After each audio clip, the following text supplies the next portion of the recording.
Bank खाताधारक की मृत्यु के बाद पैसा किसको मिलेगा? यहाँ पे दो कंडीशन समझना जरूरी है और 1 नवंबर 2025 से जो बैंक अकाउंट नॉमिनी का नया नियम आया है उसके अनुसार किसी खाते में सेविंग अकाउंट में अगर नॉमिनी ऐड नहीं है और खाताधारक की मृत्यु हो जाती है तो उस खाते में मौजूद जितना भी पैसा होगा वे पैसा किसको मिलेगा। और दूसरा, अगर किसी बैंक अकाउंट में नॉमिनी जुड़ा हुआ है और उस खाताधारक की डेथ हो जाती है तो पैसा केवल नॉमिनी को मिलेगा या फिर किसी और को मिलेगा। और एक और यहाँ पे इम्पोर्टेंट सवाल कि अगर किसी खाते में 1 नवंबर 2025 से पहले नॉमिनी जोड़ा गया है और वर्तमान जो नॉमिनी का नियम लागू हुआ है 1 नवंबर 2025 से, उसके बाद नया नॉमिनी नहीं जोड़ा गया है, तो उसके तहत अगर किसी खाताधारक की डेथ हो जाती है तो क्या पैसा केवल नॉमिनी को मिलेगा या फिर परिवार के सभी सदस्यों को आना पड़ेगा। 3 सबसे बड़ा इम्पोर्टेंट नियम और इसके साथ साथ 7 और भी बड़े नियम की जानकारी आज हम इस वीडियो में देंगे। आप ध्यान से कंप्लीट पूरा वीडियो देखिएगा क्योंकि आज का ये वीडियो बहुत ज़्यादा इम्पोर्टेंट है।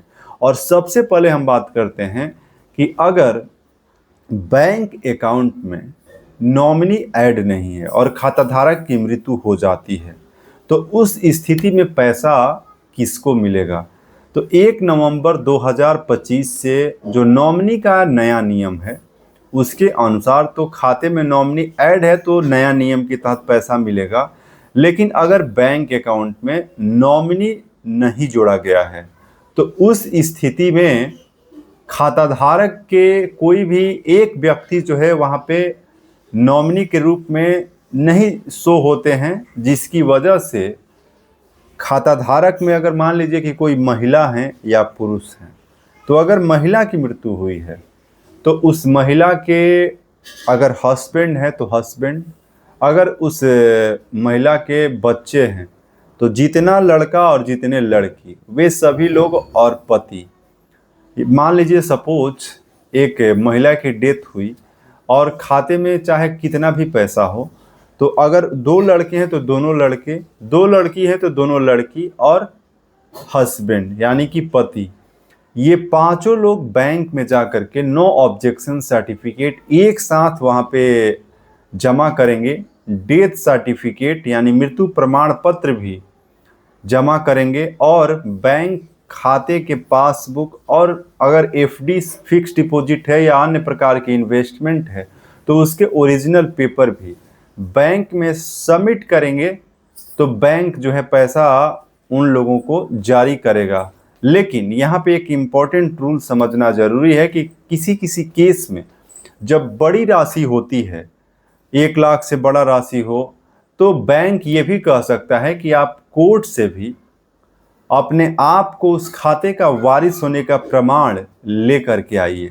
क्योंकि 2020 में भी कोरोना काल में भी ऐसा ही स्थिति हुआ था और लोगों को अपने ही खाते में परिवार के अगर किसी व्यक्ति की डेथ के बाद पैसे निकालने में पसीने छूट गए थे तो बैंक आपसे जो है कोर्ट से प्रमाण भी मांग सकता है।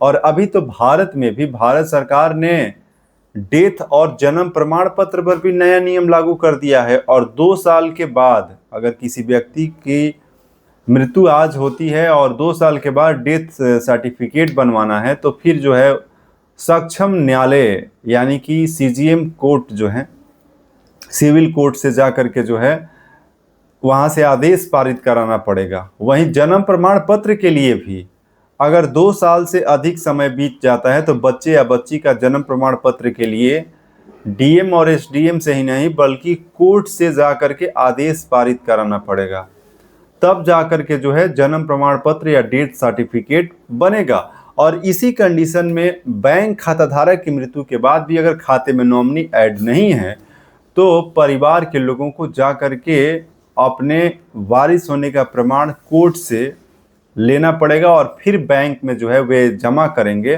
तब जो है बैंक से जितना भी पैसा जो है उसको पाया जा सकता है या निकलवाया जा सकता है। तो ये नियम हो गया जिस खाते में नॉमिनी जुड़ा नहीं है उन लोगों के लिए। अब अगर किसी खाते में नॉमिनी को जोड़ दिया गया है और नॉमिनी उस खाते में हैं, पुराने नियम के अनुसार 1 नवंबर 2025 से पहले मान लीजिए किसी खाते में एक नॉमिनी दिया गया है, चाहे वो सेविंग अकाउंट में है, करेंट अकाउंट में हो, फिक्स डिपॉजिट हो, रेकरिंग डिपॉजिट हो, आप वहां से प्राप्त कर सकते हैं। और उसमें भी डेथ सर्टिफिकेट और जरूरी डॉक्यूमेंट सबमिट करने होंगे। और यहाँ पे एक आरबीआई का जो नया नियम है उसके अनुसार अगर आप सारे डॉक्यूमेंट बैंक में सबमिट कर देते हैं तो 15 वर्किंग डेज में, यानी कि जिस दिन बैंक खुला है उस 15 वर्किंग डेज में बैंक को पूरा आपकी राशि को सेटलमेंट करके देना होगा। अगर 15 वर्किंग डेज पार कर जाता है तो बैंक को इस पर हर्जाना भी देना पड़ सकता है, जो कि आरबीआई का रूल्स है। तो ये भी आपको समझना बहुत जरूरी है।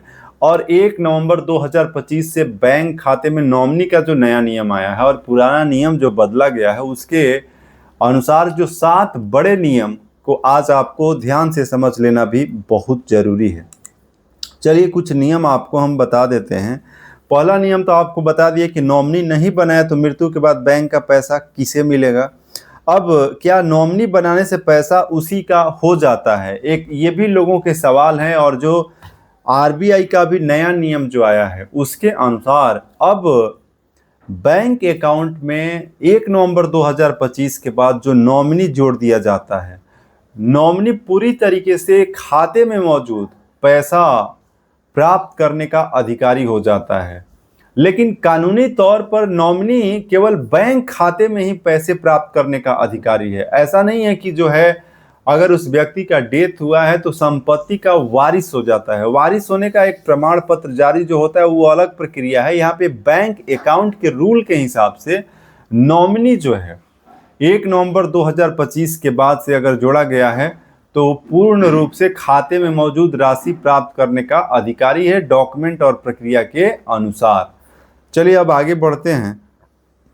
अब एक बैंक अकाउंट में 4 नॉमिनी भी बनाए जा सकते हैं। तो ये 4 नॉमिनी कैसे बनेंगे, किनको कितना अधिकार होगा, इसका भी नियम आप समझ लीजिए। देखिए अभी जो नया नियम है उसके अनुसार पहले एक ही नॉमिनी बैंक खाते में बनाया जा सकता था, अब 4 नॉमिनी आप बना सकते हैं।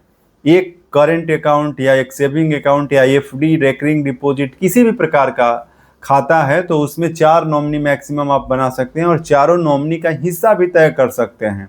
और अब का जो नियम है कि जो नॉमिनी होगा वही लीगल रूप से बैंक खाते से पैसा प्राप्त करने का पूर्ण रूप से अधिकारी होगा। उसमें परिवार के सदस्यों की अब सहमति और वहां पे बैंक में उपस्थिति अनिवार्य नहीं होगा, बल्कि जो नॉमिनी है वही पूर्ण रूप से जो है खाते की पूरी रकम पाने का उत्तराधिकारी होगा। अब एक बैंक अकाउंट में 4 नॉमिनी मैक्सिमम बनाया जा सकता है और मिनिमम 1 नॉमिनी बनाया जा सकता है। इसमें आप नॉमिनी को तय कर सकते हैं कि कितना शेयर उसको मिलना चाहिए। तो एक खाता धारक जो हैं वे अगर 1 नॉमिनी बनाते हैं तो आगे में पूरा शेयर जो है 100% लिख सकते हैं। 2 बनाते हैं तो 50-50% अगर चाहते हैं कि दोनों को आधा आधा मिले तो 50-50% भी लिख सकते हैं।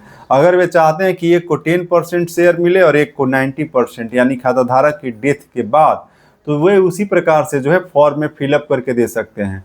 तो इस प्रकार से 4 नॉमिनी भी बना सकते हैं और चारों को अगर बराबर बराबर भी चाहते हैं तो भी वे 25-25% जो है तय कर देंगे और खाता धारक की मृत्यु के बाद बाकी किसी लोगों की वहां पे आवश्यकता नहीं होगी।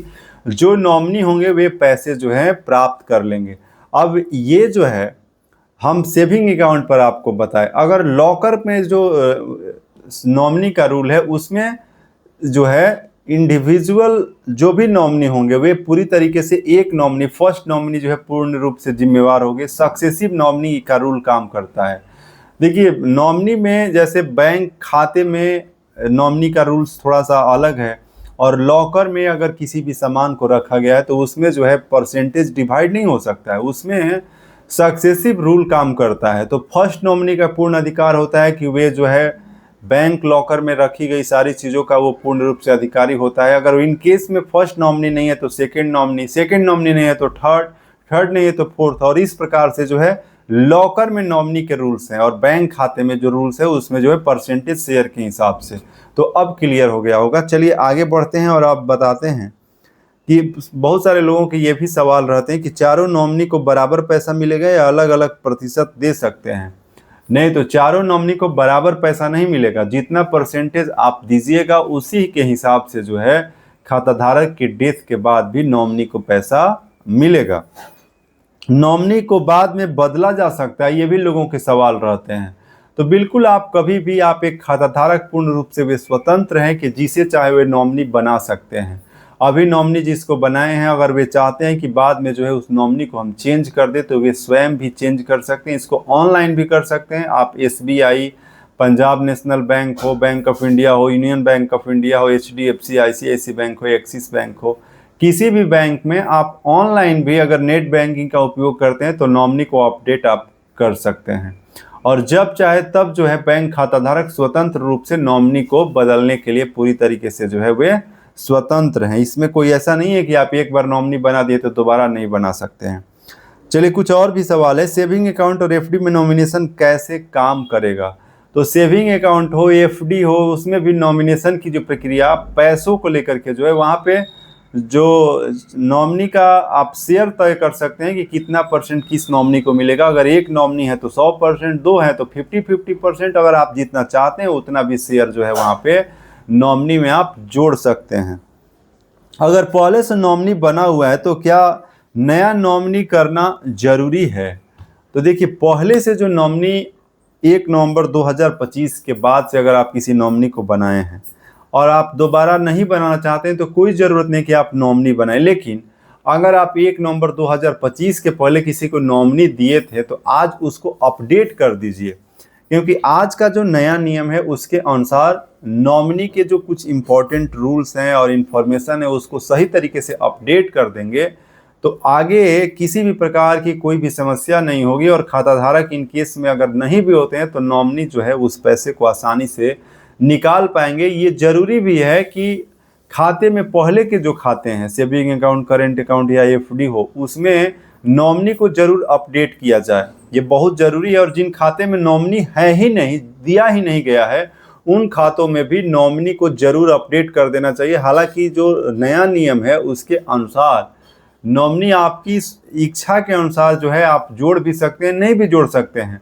अगर नहीं भी नॉमिनी देना चाहते हैं तो आप बैंक में एक डिक्लेरेशन फॉर्म भर करके दे सकते हैं कि हम नॉमिनी नहीं रखना चाहते हैं। लेकिन स्वाभाविक रूप से आपको अपने खाते में नॉमिनी को जरूर जोड़ना चाहिए, बहुत ज़रूरी भी है।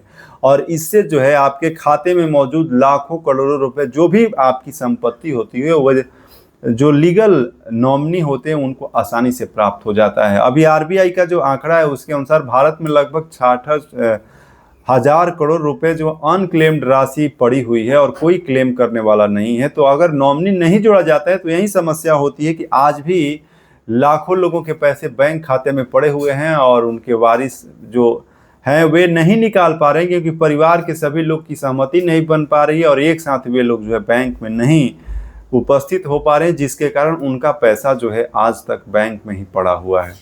तो आशा करते हैं कि आज के इस वीडियो में बैंक खाते नॉमिनी का जो नियम, नया नियम है और पुराना नियम जो बदला है, और खाताधारक की मृत्यु के बाद अगर खाते में नॉमिनी नहीं है तो पैसा किसको मिलेगा, और बैंक खाते नॉमिनी से जुड़ा जो इम्पोर्टेंट नियम थे वे सभी इम्पोर्टेंट जानकारी हम आपके साथ साझा किए। अभी आप रविशंकर तिवारी को देख रहे थे। चैनल पर पहली बार जुड़े हैं तो सब्सक्राइब कर लीजिएगा, वीडियो को लाइक कीजिएगा और इससे जुड़ा कोई सवाल या सुझाव है तो कमेंट बॉक्स में टाइप कीजिएगा। आज के इस वीडियो में बस इतना ही। जय हिंद, जय श्री राम।